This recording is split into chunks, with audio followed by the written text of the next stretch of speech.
भविष्य की चिंता तुम्हें इसलिए सता रही है कि जो तुम करना चाहते हो और जिस भी फील्ड में तुम्हारा इंटरेस्ट है उसमें तुम कर सकते हो, लेकिन वो चीज़ नहीं कर पा रहे हो। वो क्यों? क्योंकि तुम अगले दिन पर टाल रहे हो कि अगला दिन आएगा तो करेंगे, और जब अगला दिन हो रहा है तो तुम अगले दिन पर फिर रहे हो कि फिर अगले दिन देखा जाएगा। आप माइंड को तो टास्क दे रहे हो, ये मैं कर सकता हूँ और ये मैं कब कर सकता हूँ, लेकिन माइंड वही चीज़ आपको याद जब दिलाने लगती है तो आप माइंड को डेट पर डेट देते जा रहे हो। तो माइंड जब परेशान होती है तो सीधी सी बात है, माइंड जब परेशान होएगी तो आपको तो परेशान करेगी ही। और एक बात याद रखना, जितना ज़्यादा टाल मटोल करोगे उतने ही तेजी से आक्रोश में आपका माइंड में ये जो थॉट है वो आएगी, उतने ही तेजी से। इसलिए बहुत ज़रूरी है जो टास्क कंप्लीट कर रहे हो अपने माइंड में उस टाइम से शुरू हो जाओ, नहीं तो आपको माइंड जो है परेशान कर देगा, और इतना परेशान करेगा कि तुम जानिए रहे होगे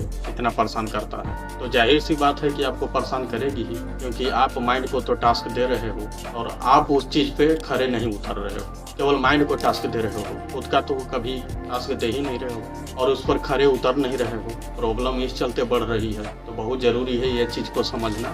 अगर आप इस चीज़ को समझेंगे तो इसके रिलेटेड जो प्रॉब्लम है वो दूर हो जाएगा। और प्रॉब्लम है ही क्या, जो आप माइंड को टास्क दे रहे हो उसके अनुसार चलो, जो आपको माइंड कह रहा है जो करने के लिए, अब नहीं करोगे, केवल माइंड को टास्क ही दोगे कि आज करेंगे कि परसों करेंगे कि कल करेंगे, अब कल होते ही, परसों होते ही, आज होते ही तुम दूसरे दिन पर टाल देते हो। इसलिए टेंशन जो है दुगना होते चला जाता है, और यही वजह है कि आप परेशान होते रहते हैं और उस चीज़ को नहीं समझ पाते हैं, और नहीं समझ पाते हैं तो आप परेशान होते जाते हैं। तो उम्मीद है वीडियो आपको समझ आ गया होगा जो मैं समझाना चाहता हूँ। मिलते हैं नेक्स्ट वीडियो के साथ, तब तक के लिए लव यू, थैंक यू, ढेर सारा प्यार। इसी तरह का कंटेंट ऑन द वे है, आते रहेगा। आपका भाई DK ठाकुर, बाय।